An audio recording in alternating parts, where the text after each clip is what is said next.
The Mapungubwe Institute for Strategic Reflection, MISTRA, would like to congratulate the Department of Science and Innovation on the approval by Cabinet and actual launch of the Hydrogen Society Roadmap. This initiative is a significant milestone towards building a hydrogen economy in South Africa, the importance of which cannot be overstated. The roadmap provides South Africa with an opportunity to position hydrogen as the key fuel to assist the country on its decarbonization strategy, something the DSI has been championing for many years. And it will also position the country as a major player on a global scale. This is indeed a timeless initiative with major prospects for our country, the region, and the world at large. It has been a privilege for MISTRA to participate in this work. We are confident that the Hydrogen Society Roadmap will propel South Africa towards a resilient and thriving hydrogen economy. Congratulations.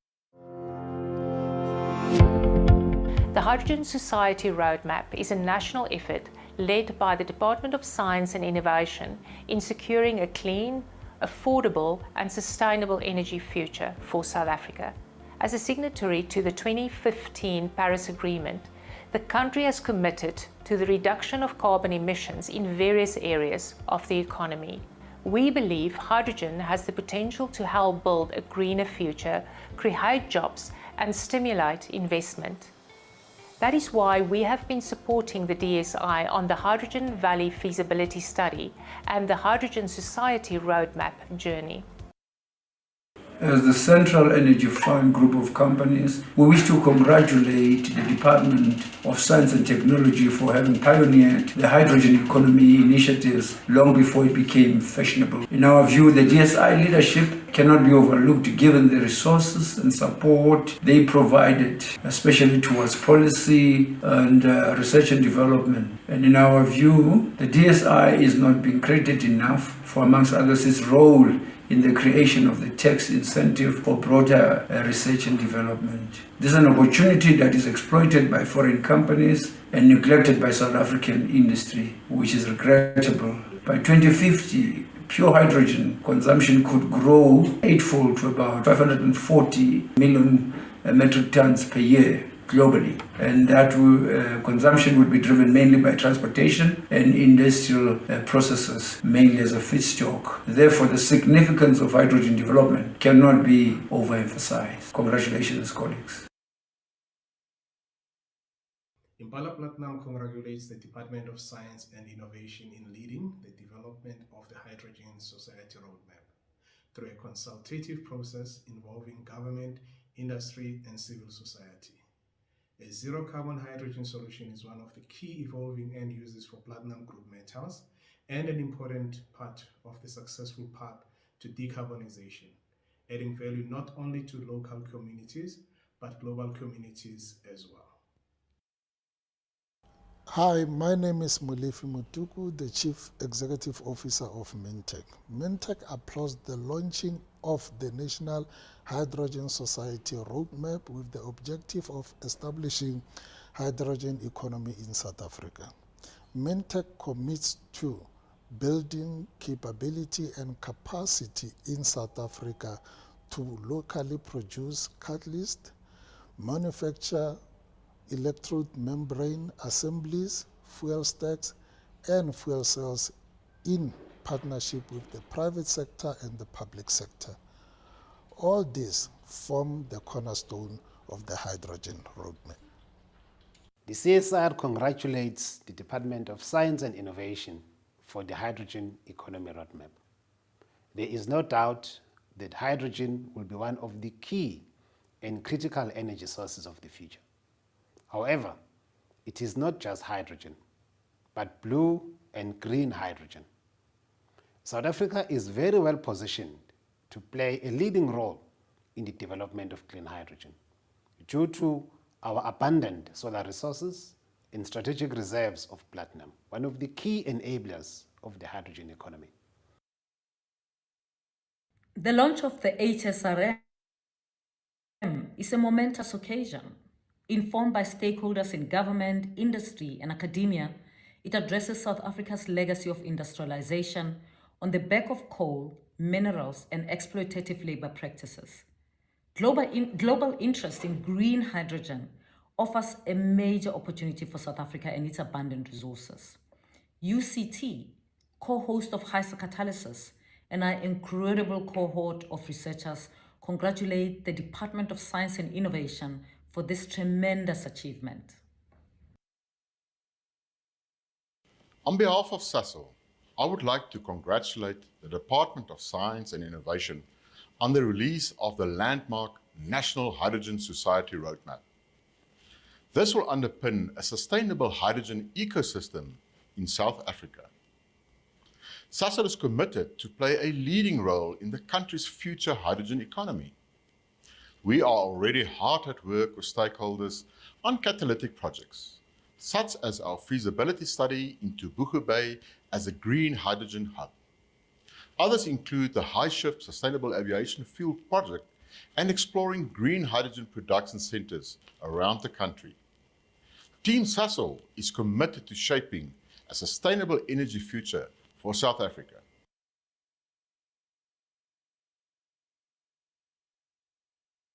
Northwest University plays a very important role in the development of the National Hydrogen South Africa roadmap. And we really want to congratulate the DSI for leading this process. Greetings everyone, my name is Dumisa Gina. I'm General Manager Operations at Air Products. On behalf of Air Products, I'd like to congratulate the Department of Science and Innovation on Cabinet's approval of the National Hydrogen Society Roadmap. We at Air Products were very honored to be involved in the consultation phases and we endeavor to support the development going forward. I'd like to say big congratulations and wish you all the best in this project. Thank you. My name is Mashudu Romano, founder of Mitochondria Energy Group. The development of a hydrogen society in South Africa is one of the most significant developments of post-apartheid South Africa, which promises to transform our society and its economy while mitigating the challenge of climate change. Mitochondria Energy Company has been advocating for this development for over a decade now, and in support of this vision, we are building a Hydrogen Valley Innovation Hub in the Vaal region of Gauteng, supported by a number of government departments, the IDC and the DBSA.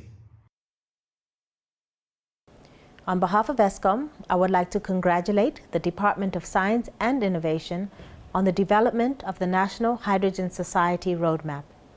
This paves the way for the growth and adoption of hydrogen energy in South Africa. Hydrogen, in particular green hydrogen, represents an opportunity for future energy ecosystems. This enhances our decarbonization efforts and will contribute to mitigating the impact of climate change. As South Africa's key energy player, Eskom is pleased to have played a part in stakeholder consultation processes. We look forward to participating in future activities. Eskom is committed to creating an enabling environment for integration of hydrogen technologies into the electricity value chain.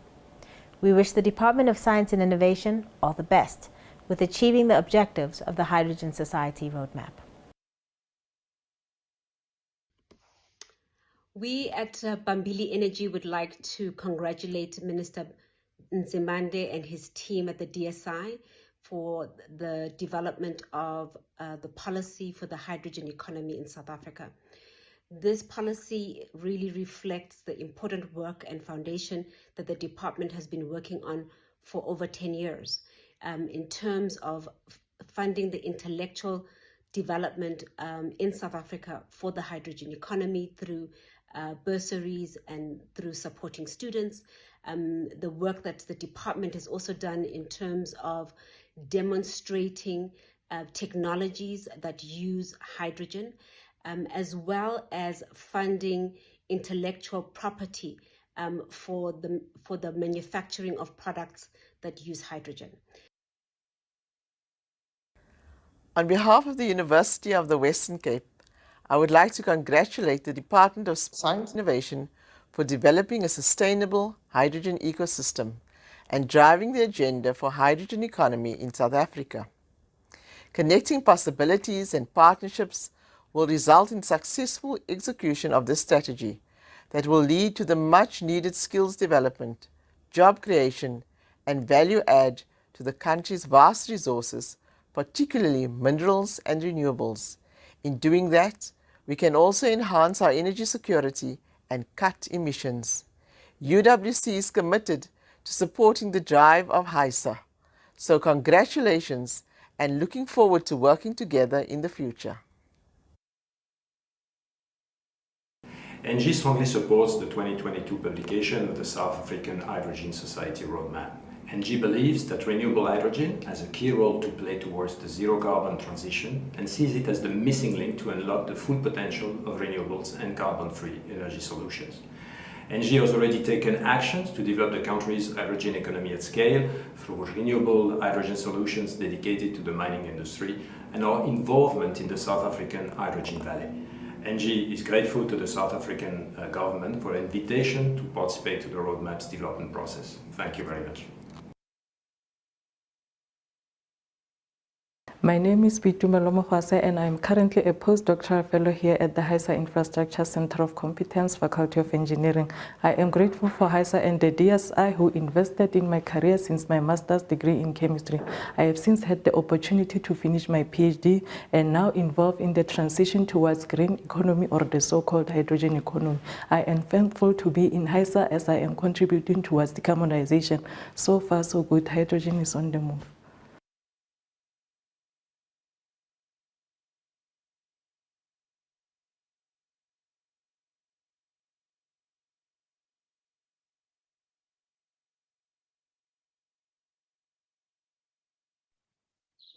Thank you so much, the colleagues, for putting these videos together. And as you have seen, we have concluded these videos with the flashing of the pictures and some background of two individuals who have been quite involved in this work.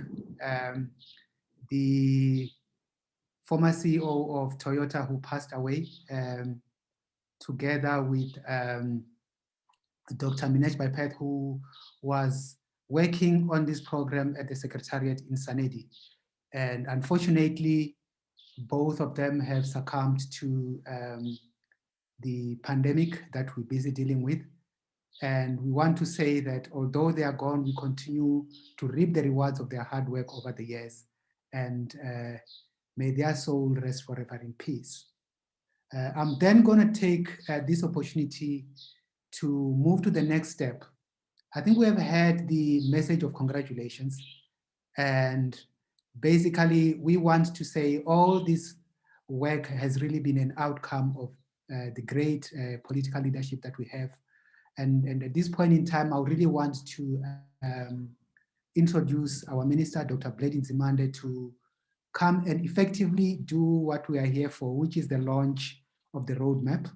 And after the speeches and the presentations will give a sense of where you can find the actual document.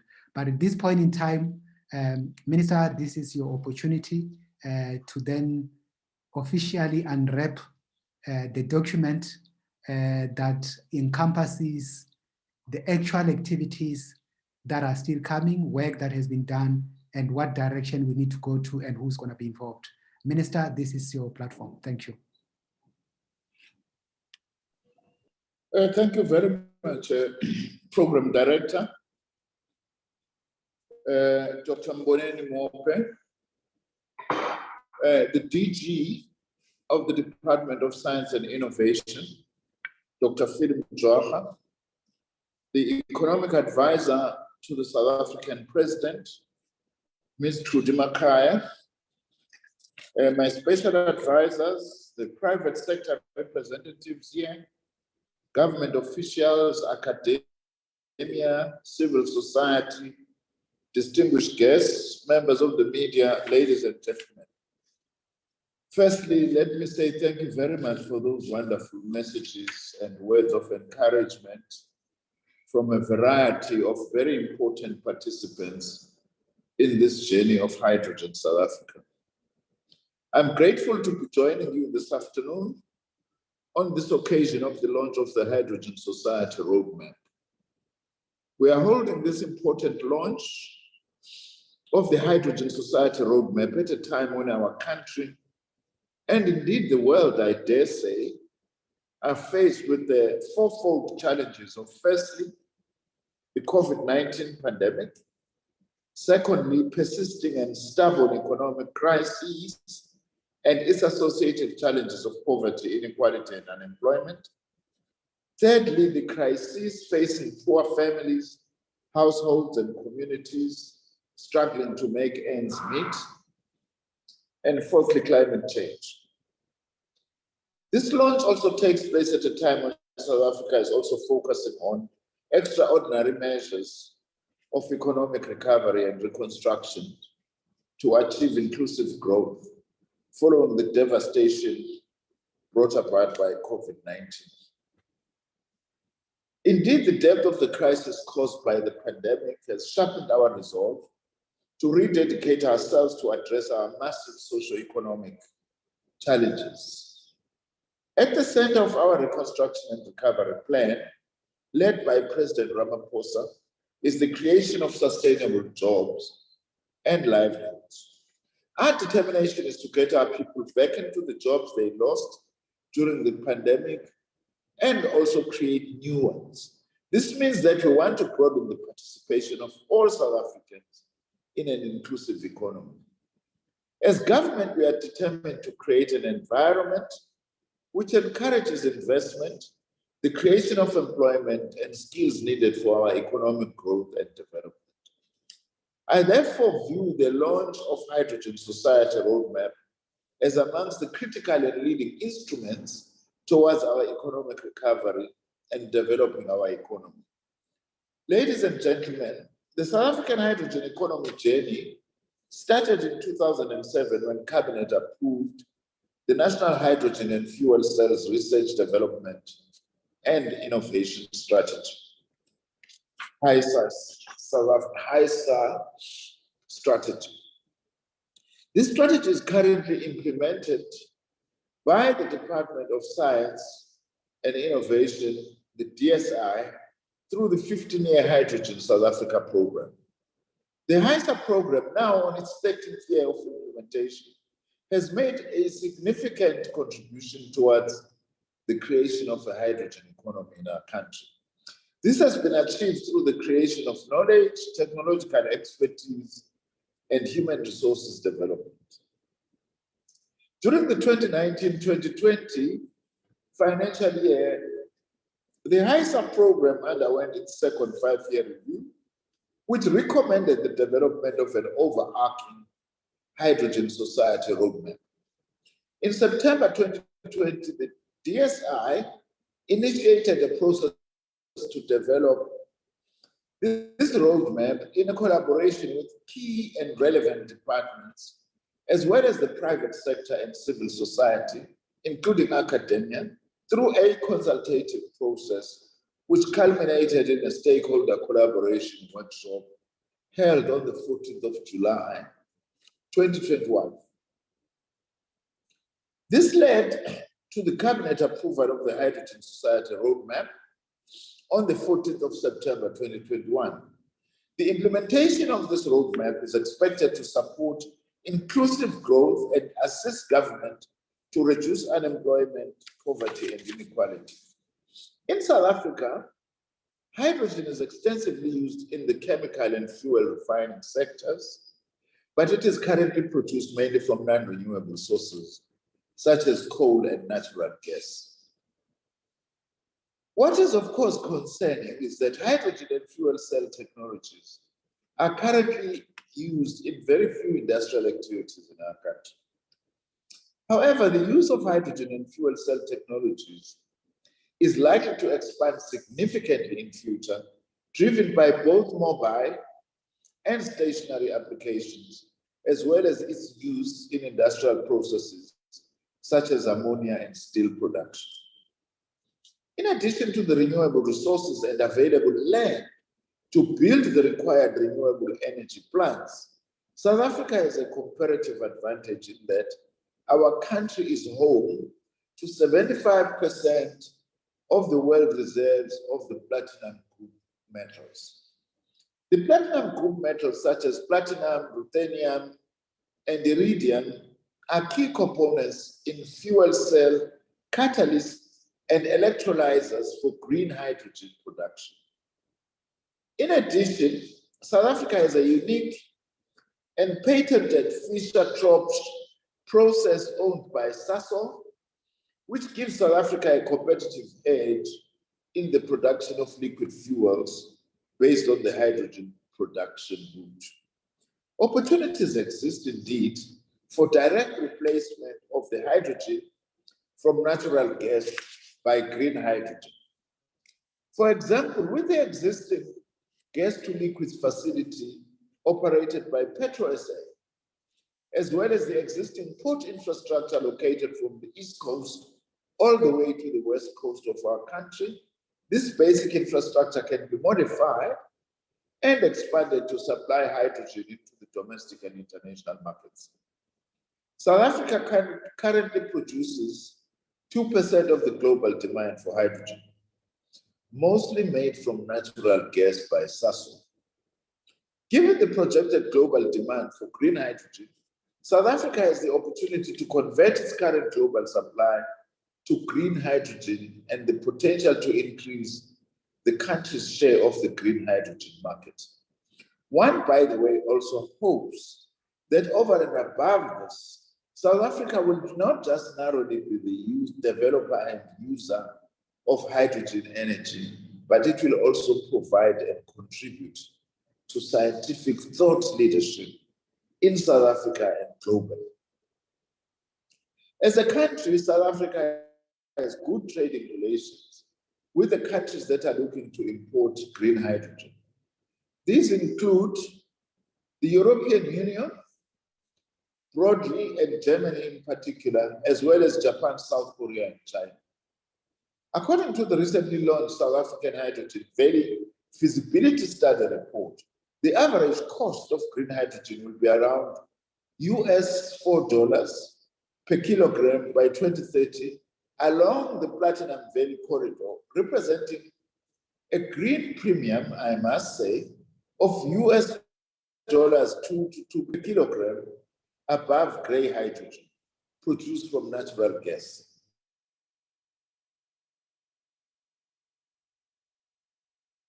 American platinum Mkhalakwena mine in Limpopo, through Pretoria and Johannesburg, down to eThekwini, passing through the N1 and the N3.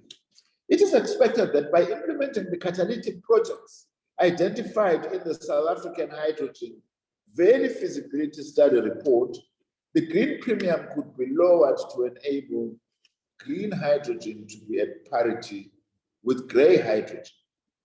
Ladies and gentlemen, as part of developing the roadmap, the Department of Science and Innovation, in collaboration with other stakeholders, identified projects or studies that will be implemented in parallel to kickstart the development of the hydrogen industry in South Africa.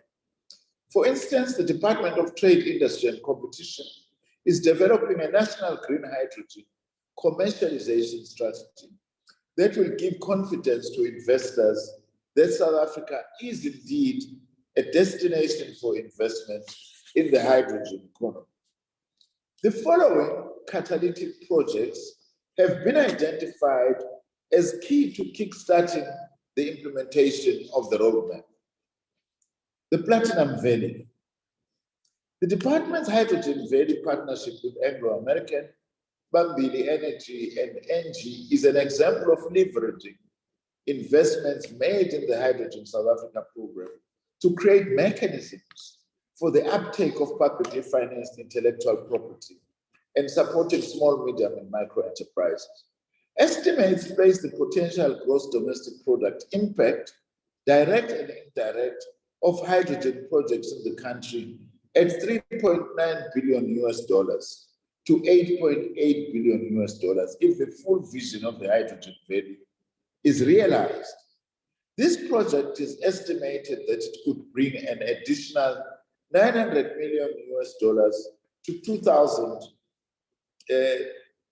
$2 trillion in tax revenue into South Africa's coffers by 2050. The DSI also commissioned a joint study with the Limpopo Economic Development Agency on the role of hydrogen and hydrogen fuel cells to power data centers that will be installed at the Limpopo Science and Technology Park. While the use of diesel generators to power data centers is the standard practice, recently the move towards stationary fuel cells for uninterrupted power supply has gained momentum.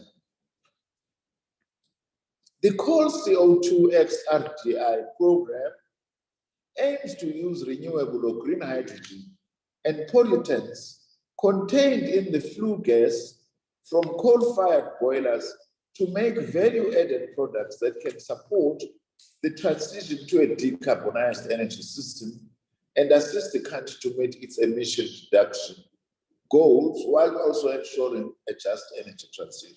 Indeed, this would be a very important use of coal that is still in abundance in South Africa as a way also of capturing this flue gas. To date, the DSI has provided 50 million rands to kickstart the Coal CO2 XRDI program and is looking to demonstrate the flue gas conversion technology at a cement plant in collaboration with PPC Cement. We also hope this investment by government will also attract other forms of investment, including from the private sector. To ensure that the implementation of the Hydrogen Society Roadmap is successful, a monitoring, evaluation, and learning framework has been drafted to provide the means to monitor progress and evaluate performance. A detailed monitoring, evaluation, and learning framework document, together with some baseline data, I am pleased to say is expected to be completed by April this year. South Africa's geography with wide open spaces, coupled with port infrastructure, creates the environment for ensuring that hydrogen and ammonia produced with renewables can be readily shipped to other countries in the world. This Hydrogen Society Roadmap identifies the following high-level outcomes for the South African hydrogen economy, which I'll touch on very briefly. Firstly, the creation of an export market for green hydrogen and ammonia. In this regard, a key outcome of this Hydrogen Society Roadmap is the creation, or should be the creation, of an export market for the South African green hydrogen. The demand from international buyers for the South African green hydrogen will be determined, of course, by cost competitiveness, confidence in the South African hydrogen market, and an enabling export infrastructure. The second outcome is that of green and enhanced power and building sector. In this regard, hydrogen is capable of contributing to the achievement of a decarbonized and enhanced power sector by providing renewable energy storage and green power to the main electricity grid, thus improving overall grid stability. Thirdly, is the decarbonization of heavy-duty transport. In this regard, the Hydrogen Society Roadmap will support the objective of decarbonization of transport by 2050. The initial focus will be road transport, which accounts for the majority of transport emissions and where the technology is most developed to use hydrogen to power heavy-duty vehicles. Rail, shipping, and aviation will be addressed in the medium term, 2025 to 2030, Of course, this does not mean that government will abandon, but government seeks to strengthen its strategy from shifting both passengers and goods from road to rail. So this will be an important partner in that regard. The fourth initiative or outcome would be that of the decarbonization of energy-intensive industry. We support the decarbonization through this of industry by 2050, and the initial focus will be on steel, mining, chemicals, refineries, and cement sectors, which together account for the majority of energy used in industry. The fifth outcome is local manufacturing of hydrogen products and fuel cell components. In this regard, the establishment of a manufacturing sector for hydrogen products and components is seen to be a key outcome for this hydrogen society roadmap, which also is very important in terms of our objective of reindustrializing our country, but in line with modern technologies and demands for mitigation of climate change, for instance. The manufacturing sector will support the transition from internal combustion engine to electric vehicle manufacturing, produce products for export, and will also contribute to the beneficiation of South African minerals through the supply of value-added components in the hydrogen value chain. In addition, the Hydrogen Society Roadmap identifies the production, storage, and distribution of hydrogen, research, development, and innovation, as well as promote gender equality and social inclusion generally as important cross-cutters within the hydrogen economy. In other words, hydrogen economy in itself, much as it would benefit from research, development, and innovation, it will also act as a further driver to more investment in research, development, and innovation. More importantly, these are areas where potential interface could be explored to create a truly inclusive hydrogen economy for the country. Indeed, I'm also even inspired already that at this launch, it represents the kind of inclusivity that we need in this regard. So what are the next steps then? Today we are here to celebrate, but with an understanding that hard work lies ahead of us. The Director General, Dr. Mjwara, in his presentation will highlight key actions that have been identified by stakeholders. This Hydrogen Society Roadmap articulates the role that all stakeholders, comprising, of course, of government, industry, academia, and civil society, are expected to play in implementing the action plan. Stakeholders will be expected to mobilize resources through partnerships and create an ecosystem where investment decisions can be made to unlock the socio-economic benefits that can accrue through the integration of hydrogen and fuel cell technologies in various sectors of the economy. Given the complex and extensive requirements for the implementation of the Hydrogen Society Roadmap, it will be enabled by a team of experts from across industries, state-owned enterprises, academia, and government that have been assembled to ensure that the identified key actions that the DG will talk about are completed as soon as possible so that we create an enabling environment for investment. We have also established, I'm pleased to say, a partnership with the United Nations Industrial Development Organization, UNIDO, that will assist with creating an agile, effective, and relevant National Hydrogen Energy Center that will institutionalize the implementation of the Hydrogen Society Roadmap.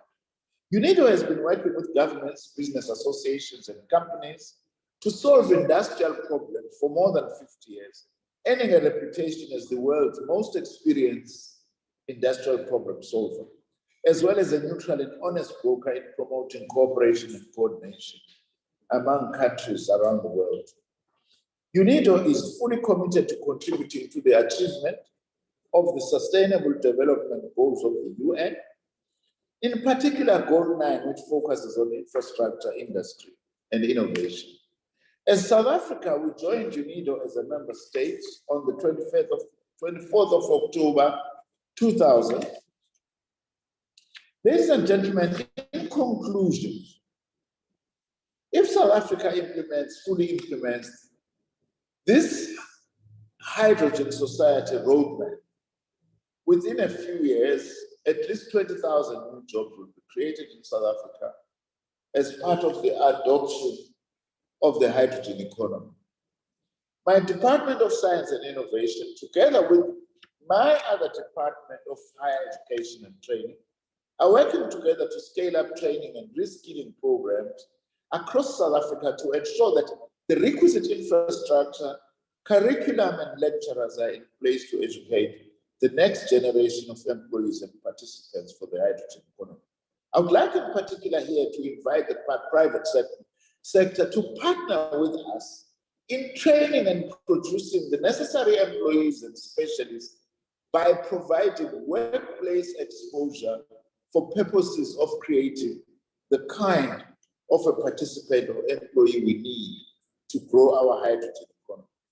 The Department of Science and Innovation is working with the private sector partners to develop updated research development and innovation strategy that will support the aspirations to have a vibrant domestic manufacturing sector for fuel cell components.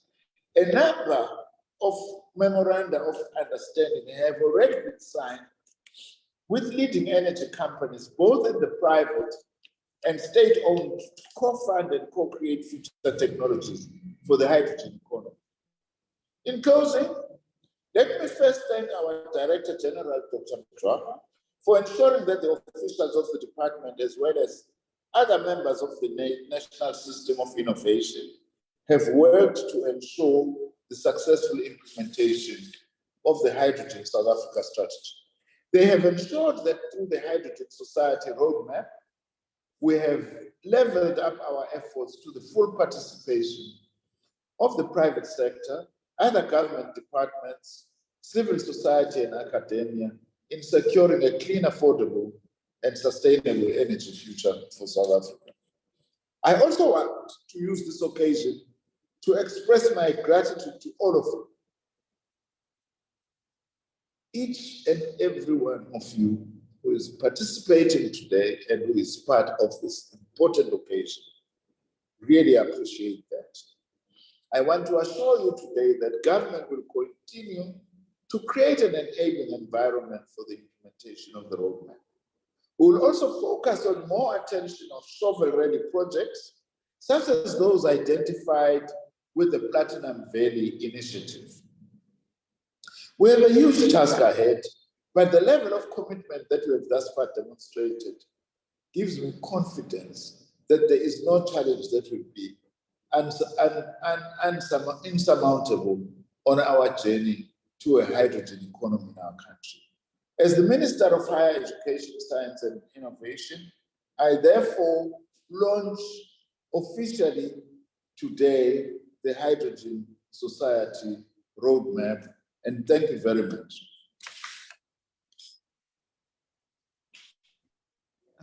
Thank you very much, Minister. Colleagues, stakeholders, the Hydrogen Society roadmap has been launched now officially.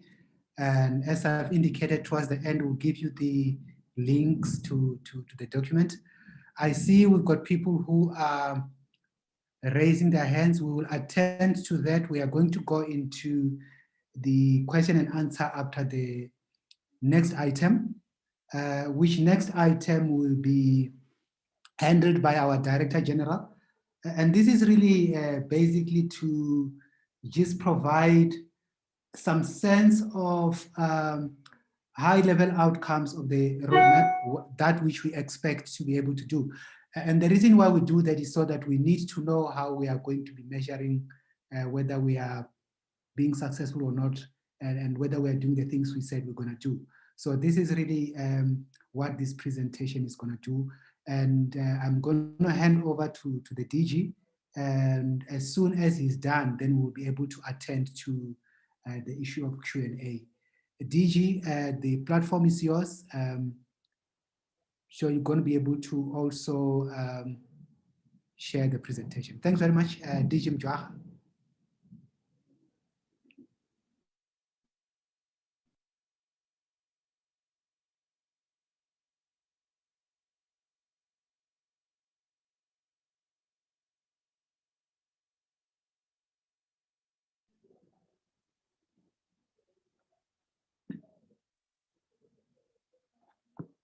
Are we able to get the DG on?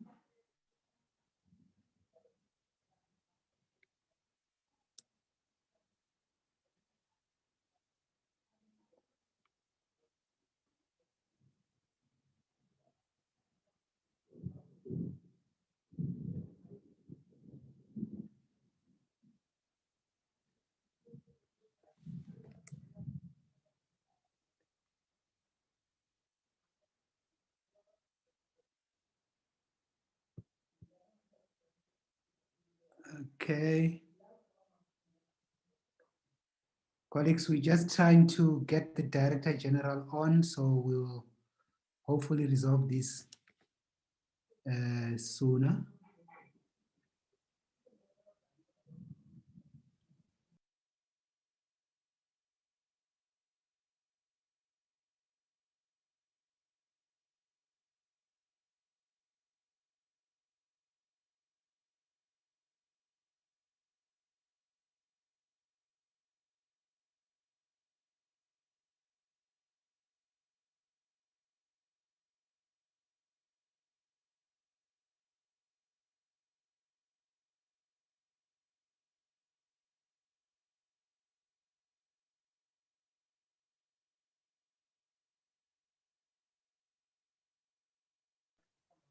Okay, we are still trying to get hold of the DG.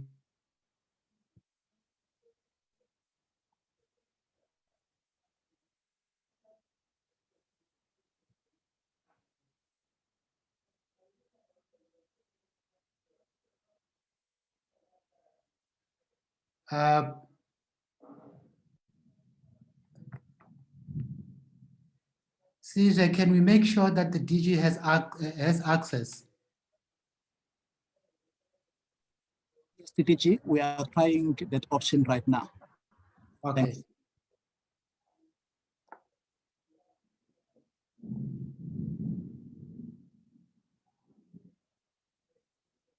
Apologies, we're just trying to sort out the DG's access.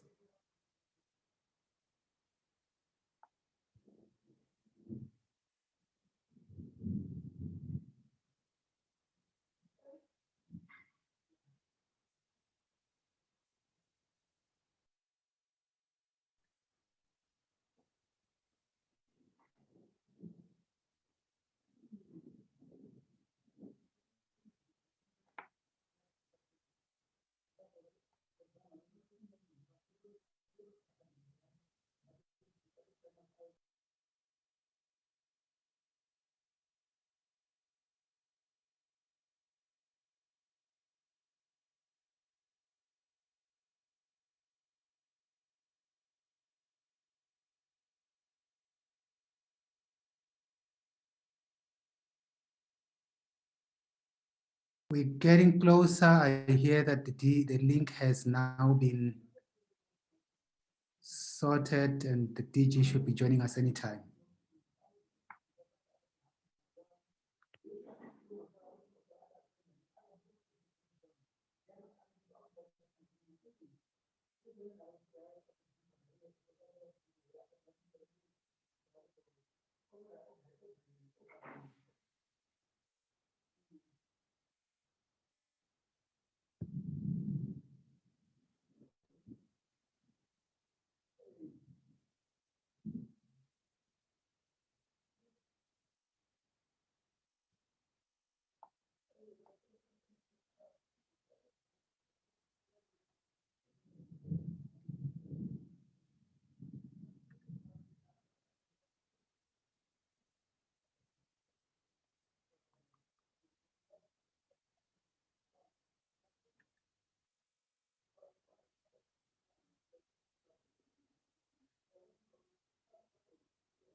Okay, thanks. I'm going to ask Dr. Rebecca Masremule to take on the presentation in the meantime.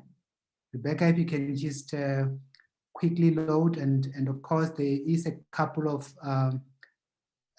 content that Minister has already alluded to. So in the interest of time, I hand over to you. Thank you. Okay. No, thank you so much for the opportunity to speak this afternoon. I'm going to just give you the high-level outcomes of the Hydrogen Society Roadmap, and trying not to replicate anything the minister has said. So, I mean, just for the point of, just starting point, really the vision of the Hydrogen Society Roadmap is an inclusive, sustainable, and competitive hydrogen economy by 2050. And I think we're really emphasizing the issue of inclusivity by ensuring that when we achieve our goals, that we move towards a just, inclusive, net zero carbon economic growth for societal well-being by 2050. And really the purpose of the Hydrogen Society Roadmap was really to look around, make sure that all stakeholders coming together around a common vision was the first role, but then really ensuring that we're moving towards a hydrogen economy, ensuring that we can unlock social economic benefits for the entire country.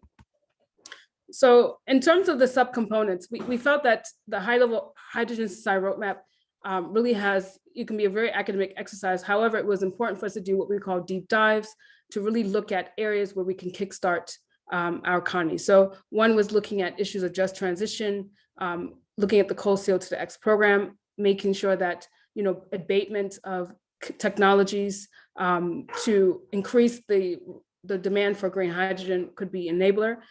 Again, the one issue was really around the just labor transition, looking at the TVET college system as critical to that transition, and then the Platinum Valley work that we did. Now, we've spoken about the stakeholder engagement process, but what I want to emphasize is that the stakeholder engagement process is very extensive. We brought in stakeholders from across industry, private sector, academia, and also in some cases we got with really non-traditional stakeholders to make sure that their voices were heard in the discussions. It culminated with a collaboration workshop where we had over close to 100 stakeholders, some international, some local, and then, like I say, a really important milestone was really getting the document approved by cabinet for public release. And then the culmination of that to some extent was the launch of a feasibility study in partnership with private sector. This was Anglo, Bambili, Anji, looking at those 9 catalytic projects that we could focus on. Now, in terms of the high level outcomes, I think it's important to note that this is a very extensive process, but for each of the high level outcomes, there are going to be lead departments and supporting departments. So, the first one, which is looking at the decarbonization and transport. Of course, Department of Transport is your lead department, but followed by support with DFFE, DMRE, and DPE, or Department of Public Enterprise.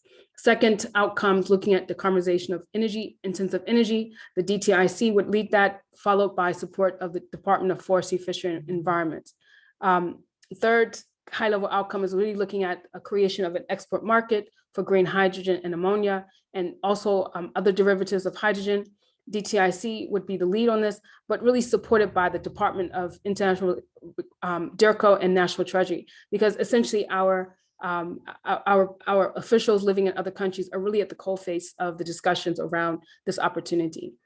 Green Enhanced Power System is really looking at how do you scale up solar, wind, but with the view that long-term storage could be a way of enabling a higher penetration of solar, but also looking at the building sector. So DMRE, or Department of Mineral Resources and Energy, followed and supported by the Department of Public Works and Infrastructure. The fifth outcome is really looking at the creation of a manufacturing sector for hydrogen products and components. And I think it's really important that if we're going to realize the full opportunity for jobs, really local manufacturing will be key to this, really against the point of looking at our PGMs and beneficiation. DSI leading that process, but of course supported by our sister department, DTIC, DMRE, and Department of Small Business Development. And last but not least, looking at moving hydrogen from a gas to an energy vector. And that really talks to the point that the ease of use, the cost being at parity, are really critical. So because it's such a complex undertaking, the lead department of that is presidency, and then of course supported by key departments like DSI, DMRE, DTIC, DERCO, DFFE, DPE, and DPWI.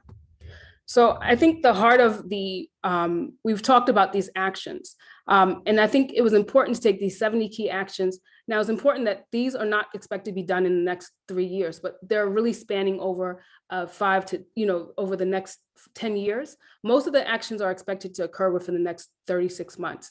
And really, the Department of Decarbonization and Transport has the least action at 8. Decarbonization in energy intensive industry also has 8. And what we thought to do is really to classify the actions in the key sectors. So that really tells you which sectors have the most effort to move into the right direction. Now, this just gives you a snapshot of some of the actions, some of the top 3 actions for each of those sectors. So in terms of decarbonization of transport, really the first step is to classify your hydrogen as transport fuel. That's how we're going to get the heavy duty trucks onto the road, how we're going to get buses onto the road, over and above just having demonstrations. Secondly, making sure that the regulatory environment in the transport sector really will support. And I think scaling up buses, heavy good vehicles and taxis through refueling, with refueling stations will be critical to really increase the demand for hydrogen in the transport sector. Energy intensive industry, really the steel master plan that is being developed needs to be aligned with the Hydrogen Society Roadmap. This is critical because we think the steel industry could be one of the first off-takers of green hydrogen. And this is actually ensuring that the green steel that will come out could be at parity with gray steel within years. And then really industrial or feasibility studies around industrial hubs as the first adopters of green hydrogen for use. And then export market, very important. The first step is really looking at market analysis around where the obstacles and gaps. And then secondly, really looking at our existing international partnerships with key countries willing to purchase hydrogen from us. In terms of enhanced power sector, really continuing the pilots that we've been doing for the last 10 years, but with a view to make sure that they are going to be affordable. I'm going to go really quickly. Center of Excellence in Manufacturing, really the minerals beneficiation master plan that the DMRE is developing will be critical to giving us the key direction we should go, especially with the beneficiation of PGMs, but then also really developing a manufacturing strategy with the automobile master plan is critical because we expect transport to be one of the first sectors for scale up of hydrogen fuel cell technologies. And then last but not least, transition from gray to blue to green hydrogen, finalization of the green hydrogen commercialization strategy by the DTIC will be really critical to this. And then really focusing on those catalytic projects, getting those shovel-ready projects up and running. And last but not least, gazetting a strategic or integrated strategic infrastructure project on hydrogen will be really key to reducing the time lag for legislative and policy processes involved with shovel-ready projects. I just want to take a step or a moment to really reflect here. So we did an analysis looking at the breakdown amongst the different outcomes, but we also did an analysis looking at the 5 pillars of policy support that are required to actually scale up hydrogen. This is both domestically and across the world. Looking at best practice by the International Energy Agency, again, there's 5 dimensions. So establishing targets and signals. So having a Hydrogen Society roadmap is the first step, or the first part of the pillar in terms of giving signals to industry and SOEs, as well as your partners internationally, that this is the future that we're looking for South Africa. Supporting demand creation is extremely important. You can produce hydrogen, but if you don't have economies of scale, if you don't have large demand for it, your costs are not going to fall to the levels that the minister communicated in the speech he gave. Mitigating investment risk. And part of this is by making sure that your demand can be, across different stakeholders, can be aggregated to share infrastructure. And then the 4th pillar is really RDI, research, development, innovation, strategic demonstration projects, and knowledge sharing. So the issues of public awareness are so critical to ensure that everyone understands the benefits of hydrogen, but also everyone can benefit from the opportunity equally. So making sure that youth and women are really at front and center of this transition. And last but not least, I can't overemphasize the importance of harmonizing standards and removing barriers. And this is just not harmonizing standards at the domestic level, but actually harmonizing standards internationally so that you can do, so that the products that we manufacture here can be sold abroad, but also that proper tech transfer can happen seamlessly. And this is just at a high level, how the key actions were identified within the different areas. And if you notice, most of the key actions are really around establishing targets, and this is really policy development to give proper, strong signals to the private sector of what South Africa's intentions are. And then I just wanted to do a deep dive into the RDI, the strategic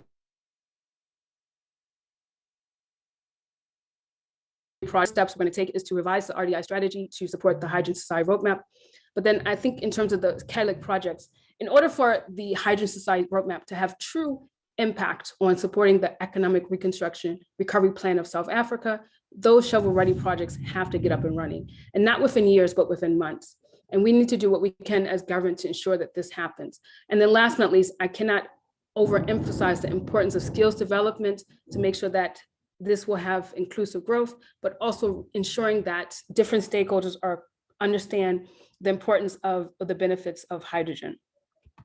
And last but not least, looking at gender equality and social inclusion, each and every one of the key actions was assessed against its role in gender equality and social inclusion. And really part of what we're going to be doing is looking at the proposed targets, ensuring that women and youth can benefit from the green hydrogen value chains, looking to make sure the skills development and awareness are targeted towards women and youth, and recruiting youth and women in our RDI initiatives, and ensuring that we have proper representation. Now, in a snapshot, if we were to implement everything that we're promising today, you're going to see by the end of 2024, at least 1 megawatt of green hydrogen produced. This will be in Northern Cape. If we continue on the same path, that 1 gigawatt will move to about 10 gigawatts by the end of 2030 and a minimum of 15 gigawatts by 2040. So this will be a key enabler for localization, manufacturing of solar and wind technologies, but also for green hydrogen, the catalyst development. If we're looking at use, we're looking at early stage in the next 3 to 4 years, looking at demonstrations, at least 100 buses on the road by 2025. And this is possible even at the current cost we're looking at least 500 by 2030. And then by 2030 to 2040, we're really looking at sector coupling. So really scaling up your demand for hydrogen by coupling your demand for transport industry, as well as mobility altogether. And really, I can't overemphasize the importance of jobs. So we're not necessarily looking for jobs now, but we're ensuring that we need to scale up training,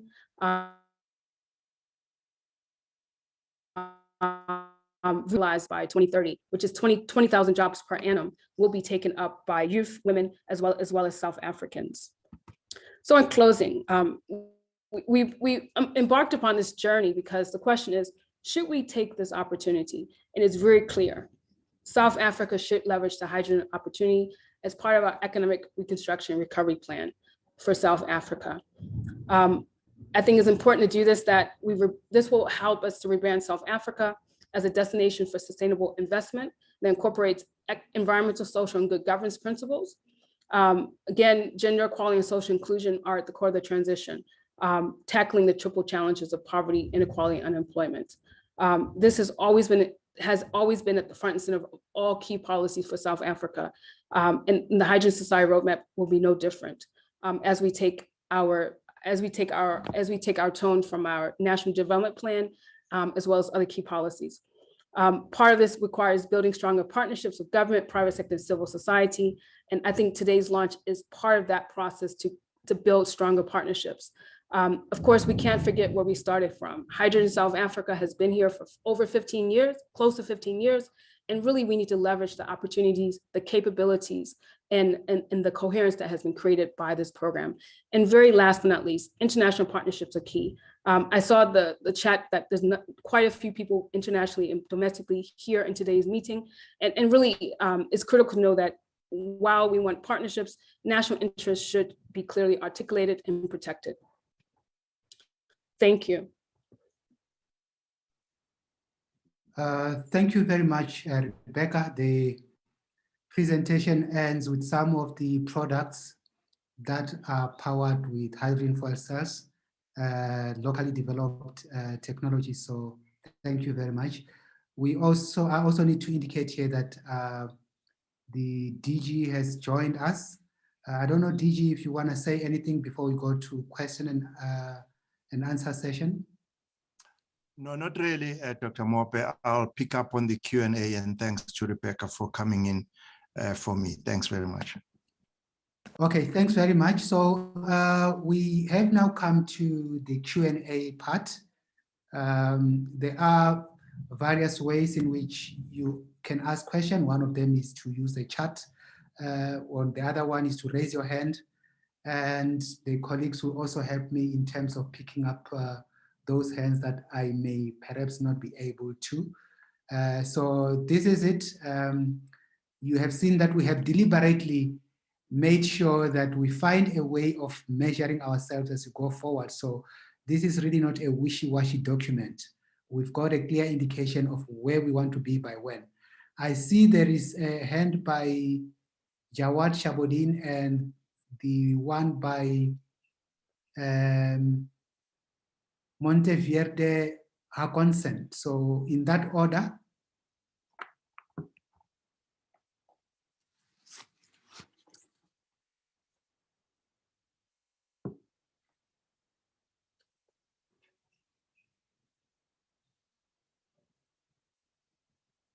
Okay, Muzin Kize.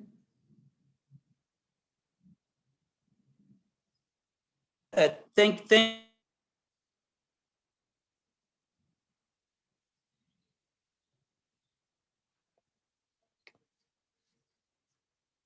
Muzi, we heard you and then you failed. You actually.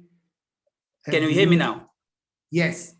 Oh, thank you very much. Thanks, Program Director, and thanks for all the speeches and presentations made thus far.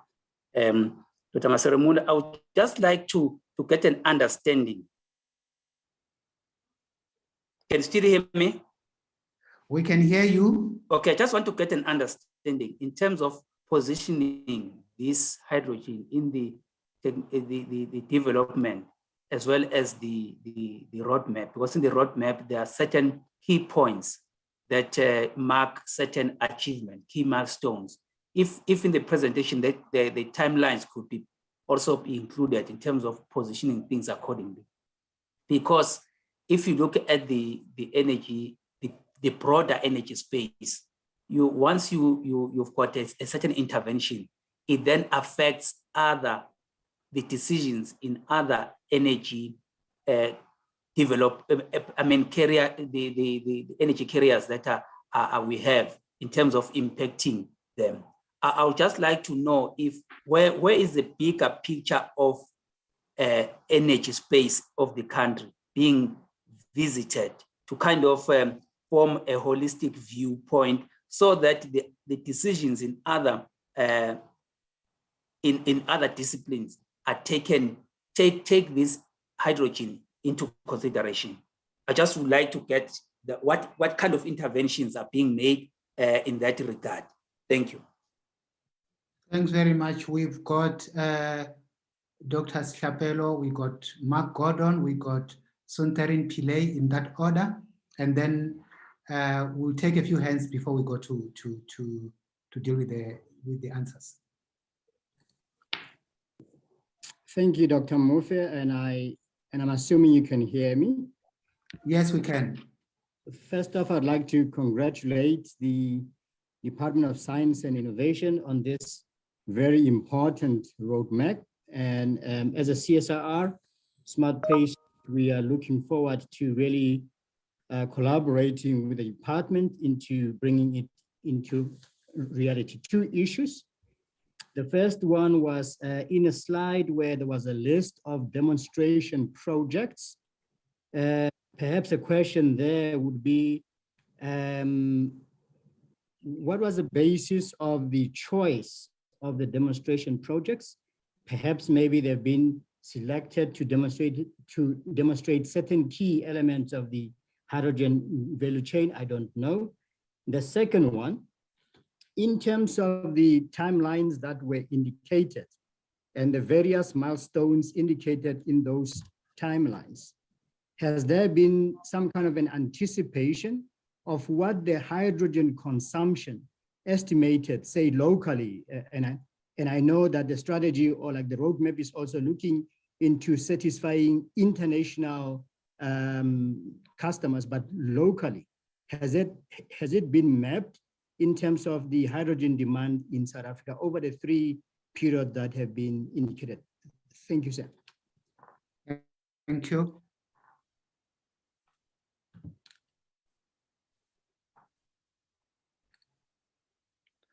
Thank you, Program Director. May I proceed? Yes, you can proceed. Thank you. The name is Mark Gordon. I'm from Ubuntu Hydrogen. The question, Program Director, and firstly, allow me to congratulate the Minister and the team there for an excellent presentation and the excellent launch of this hydrogen roadmap.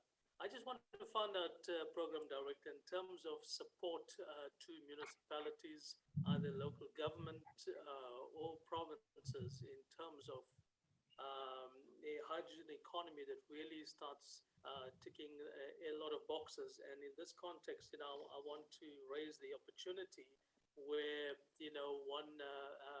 we have piloted a project in the Tikweni region with producing hydrogen from raw sewage.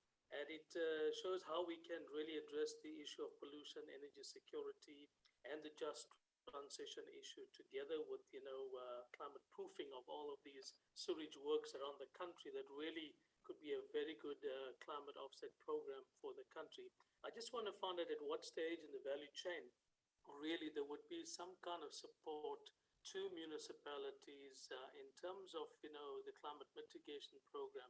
We think that, addressing the pollution problem with sewage in our rivers and in the environment could do a lot of good at the same time, producing electricity and addressing the energy security challenge in South Africa. And we are aware from the recent announcements coming out of COP26, the availability of climate financing for such mitigation opportunities. I just want to find out, would there be support to municipalities going forward?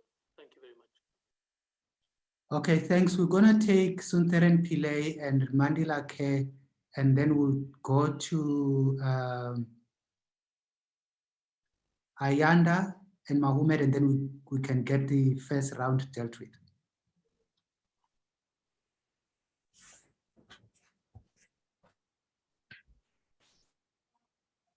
Hello.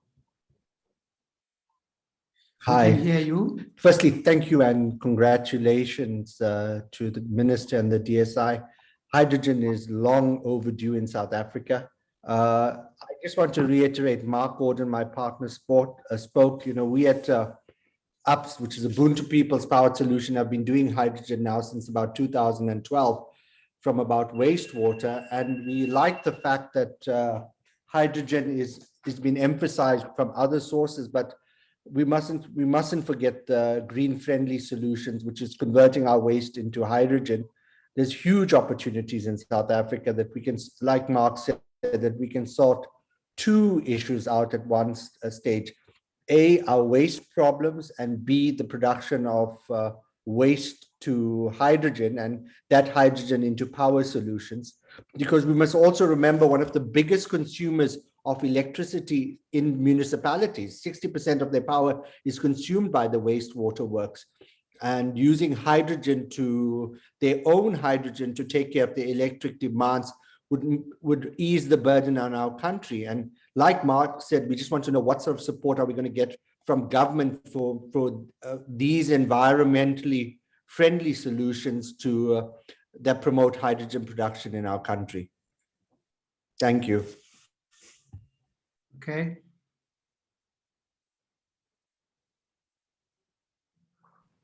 Mandila Ke. Okay. Hi, Program Director. So first, I'd like to congratulate the DSI for this milestone. I think it was really overdue. So quickly, my question, I'm currently an honors student doing energy studies with the UJ University. So my research topic focuses on green hydrogen. So what I would like to know is what kind of skill sets that will be required to, while we transition from gray, blue to green, because we want to close the gap of job that is that is lacking in our country. So we don't want to quickly transition while we leaving behind the skill set. And the second one, what kind of framework that will be developed in order to, for these green hydrogen skills? Is DSI going to leave this to the private sector, or there is a program that will be developed for skill sets? Thanks. Thanks a lot, Ayanda, Mahomet, and then we go to responses, and then we can take hopefully what will be the last round. Thank you. Can I assume that you can hear me, Program Director? Very clearly. Thank you very much. So this is Ayanda from Toyota. Firstly, thank you very much to Program Director and the Minister, and Rebecca also for just sharing what is currently happening. I just have two questions that maybe one of them may solve some of the questions that have been asked. Is there a potential of mapping out the hydrogen ecosystem that shows, from production to manufacturing to transport, storage, and after use, that may show what are the potentials for collaboration, I think, and support that we can get? Maybe that is a potential in the plan to show that. It's a suggestion, not really a question. And then secondly, has there been any OEM engagement, with regards to this roadmap? Is there a plan to engage with the OEMs with regards to how, I think the OEMs also have some plans about, how to go forward with hydrogen. Yeah, that's my question. Thank you very much.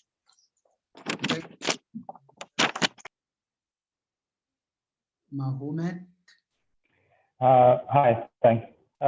So firstly, congratulations to the department on the release of the Hydrogen Society Roadmap. It certainly is the start of our policy journey, and hopefully one that embarks us on a fruitful green hydrogen journey in this country in developing the value chain.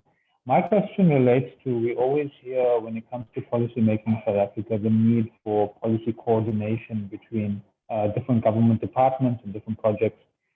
So specifically on the just transition element, to what extent has the process so far in the development of the Hydrogen Society Roadmap linked with the efforts of the Presidential Climate Commission, for example, that's currently developing its framework for just transition in South Africa?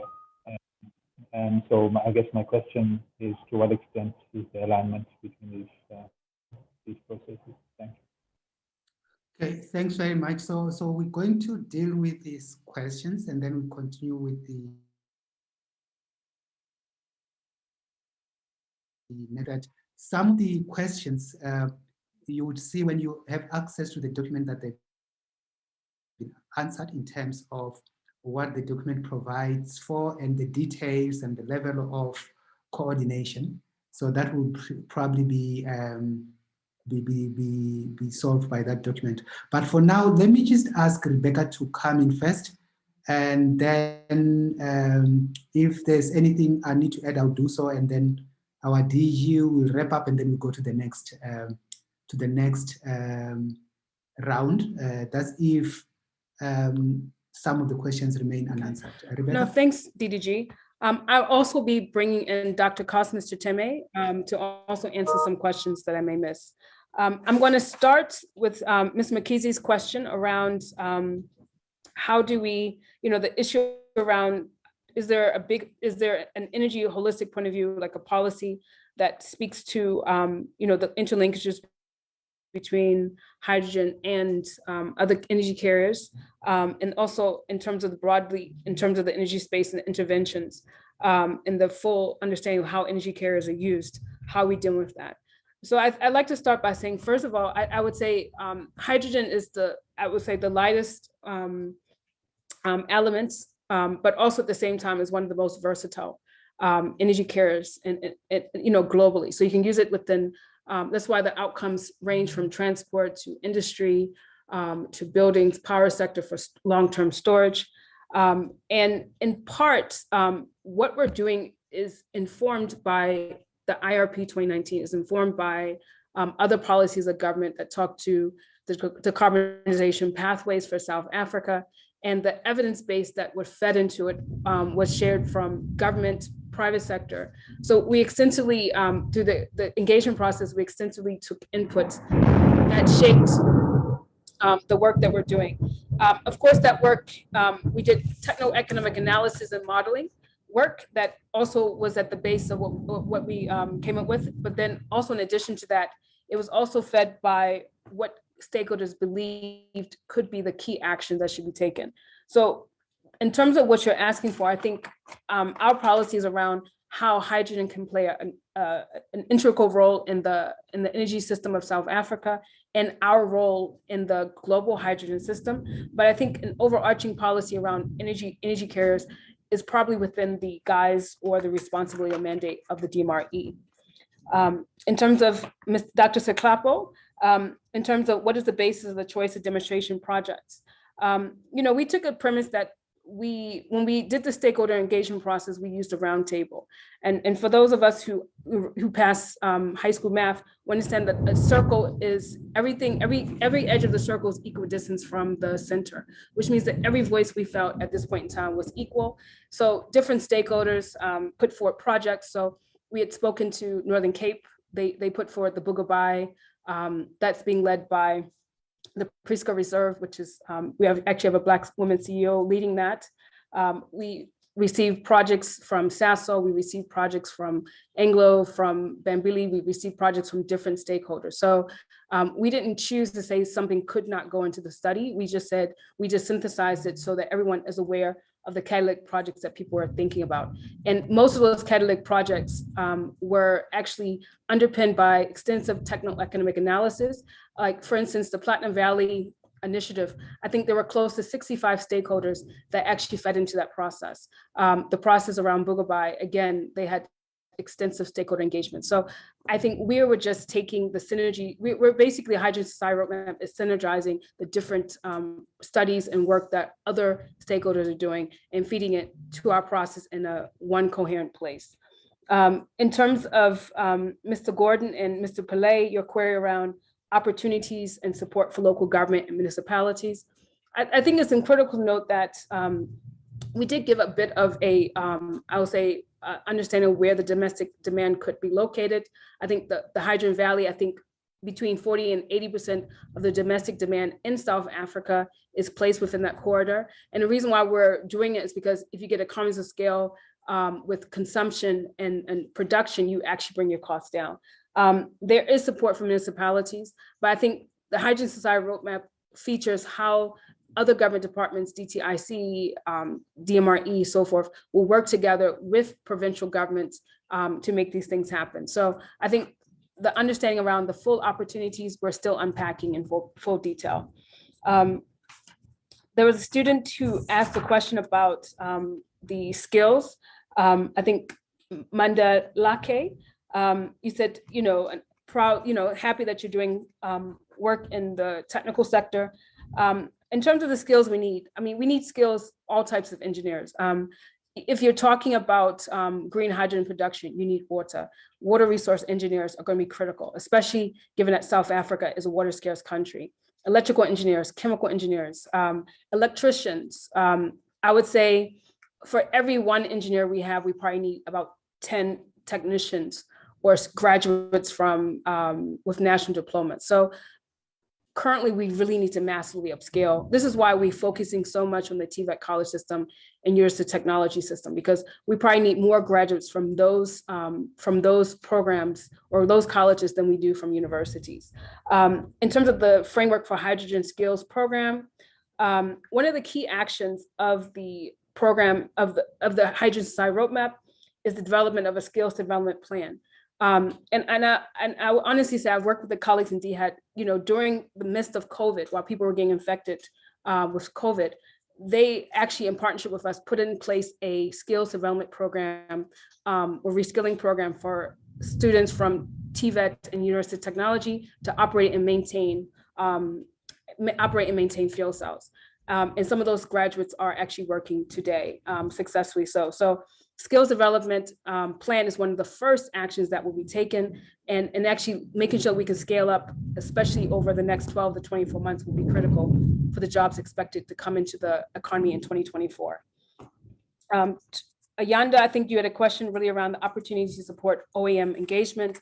I think that in terms of the roadmap, I think the minister said it very clearly. This is the first step.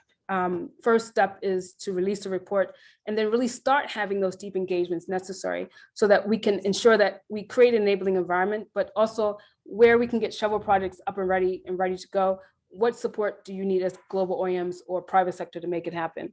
And then I think Mohammed, I'll leave that question for Dr. Chiteme as well as for any questions I may have missed.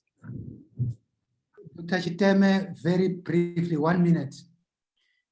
Yeah, thank you, DDG, and thank you, Rebecca. Unfortunately, I actually missed the question that Mohammed asked. Could I just be refreshed on that? My apologies for that.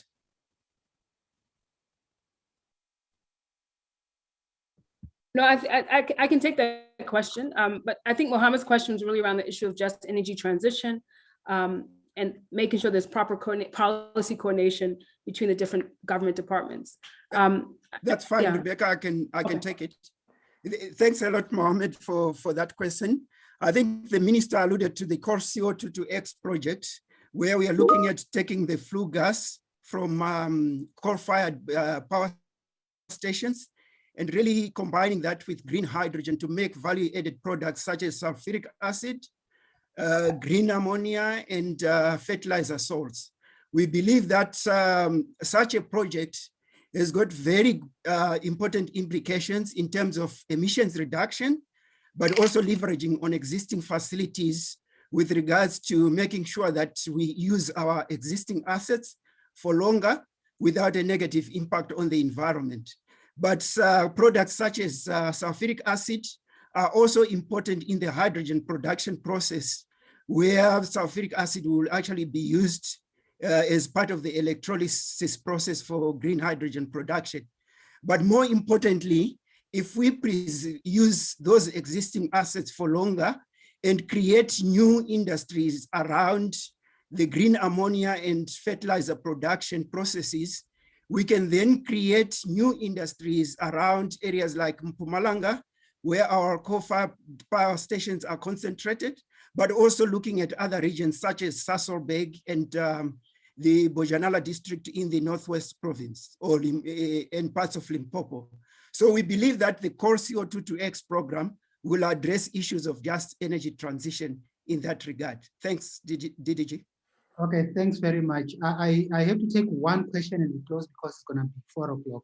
And I'm taking this because the hand was up a long time ago. Thomas Ross, if you can very briefly get your question and then we can get it answered and we close. Thank you very much, DDG. I have two questions. One is we have heard about the possibilities for Sasol, which are very encouraging. But of course, Sasol is not the only Fischer-Tropsch facility in the country. We have Petro SA, and we saw comments by Seth at the beginning of the webinar. I would like to ask to what extent Petro SA is looking at opportunities of transitioning towards green fuels, either for maritime or for aviation applications. The second question is possibly not fairly addressed at DST, but that is that one of our largest opportunities are sustainable maritime fuels, and the way we get that forward is by green corridors between pairs of ports, as proposed by the signatories of the Clydebank Declaration at COP26. Unfortunately, South Africa is not a signatory to the Clydebank Declaration, which probably implies that some engagement is required from DIRCO and other stakeholders. May we ask how we can move forward to become part of those green corridors? Thank you for your time. Okay, thanks very much. We might not be able to answer your second question, but Cosmos, are you ready to take this one? No, DG, I think in terms, sorry, DDG, I think, no, thanks, Thomas, for your question and query. Yeah, you're correctly so. The Fisher Traps at Sasol is not the only one in the country. Of Petro's gas and liquids plant. Like I said, it was a open process, and we took in inputs that everyone gave us. So I think, Central Energy Fund is looking to move into this direction. I can't really give you the details of what their intentions are. They would probably have to do that for you. But I think, the department has signed an MOU with the Central Energy Fund around the coal CO2 to X program, as well as the hydrogen economy. So we're expecting that in the next coming months that the discussions around this will come to be become very more detailed and more clear. The second question as a program director mentioned, we're not necessarily going to answer today, but we will take it offline. Okay, thanks very much, Rebecca. I think we are at 4 o'clock now, and I'm going to take this time to hand over to Ms. Trudy Makaya, who is the economic advisor to the president. Trudy has worked this journey a little bit with us, but I have been in some meetings with her where we were not necessarily leading in these engagements, and I know that she quite follows what is happening in this sector. So Trudy, this is over to you to give a vote of thanks and closure, and then we can take whatever people have in terms of questions offline. Thank you. All right, thank you very much, Program Director, Dr. Mwepe. This has been a very inspirational session and an important milestone in our innovation journey. In response to the pandemic, government crafted the Economic Reconstruction and Recovery Plan. The green economy, infrastructure development, and large-scale job creation are important themes of that plan. The hydrogen economy brings these things together in a very powerful way. In this year's State of the Nation address, President Ramaphosa challenged us to develop a new consensus on our shared future. And I quote, a consensus that is born out of a common understanding of our current challenging situation and a recognition of the need to address the challenges of unemployment, poverty, and inequality. This should be a new consensus which recognizes that the state must create an environment in which the private sector can invest and unleash the dynamism of the economy, but equally an environment in which South African communities. This should also be a new consensus which embraces our shared responsibility to one another and acknowledges that we're all in this together, unquote. The president went on to reiterate the important role that the Hydrogen Society Roadmap could play in stimulating economic recovery with major investments in green hydrogen. Like many countries across the globe, South Africa has sought to take this excruciating moment in economic history, where a pandemic threatened to reverse developmental gains, to re-envision the economy's growth trajectory. But as we've heard today, contemporary work on the hydrogen economy in South Africa has been underway for over a decade and a half. We are harvesting the fruit of that work, and as we enter into this phase of what we believe will be significant economic value creation in this sector. We've heard of initiatives that will advance decarbonization and create new opportunities ranging from fuel cell manufacturing, energy-intensive manufacturing, creating an export market for green hydrogen and green ammonia, and many others. South Africa is not the only country chasing leadership in these areas, but our endowments and the foundations we have set over time guarantee us at the top spot. President Ramaphosa often asks, where will growth come from? Well, I'm convinced by the analysis presented in the report, which will be shared, and the work I have witnessed over time, that the hydrogen economy will be an important source of economic growth and jobs for the economy. Officials have also told us that they have begun to think about how to include young people, including those in TVET colleges, in attaining quality skills in the hydrogen economy. I'd like to thank the Minister of Higher Education, Science and Innovation, Dr. Nzimande, for leading this pioneering work. Gratitude also goes to the Director General for Science and Innovation, Dr. Mjoha, and his officials. He's certainly one of the veterans of the economics cluster, and we appreciate his leadership in this regard. Thanks to the presentation that was offered to us by Dr. Masirumule and all the other officials that we've engaged with in this process. As Minister Nzimande pointed out, this is a whole of government project. We're thankful for the work that has been conducted by departments from trade and industry, infrastructure, employment, finance, environment, energy, international relations, higher education, amongst others. And also the broader public sector ecosystem that includes science and innovation councils and agencies. Partners in the private sector have been important, especially new entrants in industry. We're excited to see that this is a new industry that begins with transformed businesses playing a very important role in its development. But we're also seeing well-established local champions also playing in this space. International partners are coming to the table, and we also appreciate their support thus far. In crafting the Just Transition Partnership, we've been quite vociferous that our ambitions in terms of green hydrogen should form an important part of what international partners are funding in terms of concessional financing for the Just Transition. So thank you, everyone. Thank you to the audience for your attention. I think we can go well. Let's implement, let's execute, let's create value, and let's see the potential of the hydrogen economy being realized. Thank you very much. Thank you so much, Trudy. And colleagues, this brings the session to an end. Apologies, we are 5 minutes over. We will be sharing the link to the document within the next hour. All the attendees here will receive the link, and let's take it from there.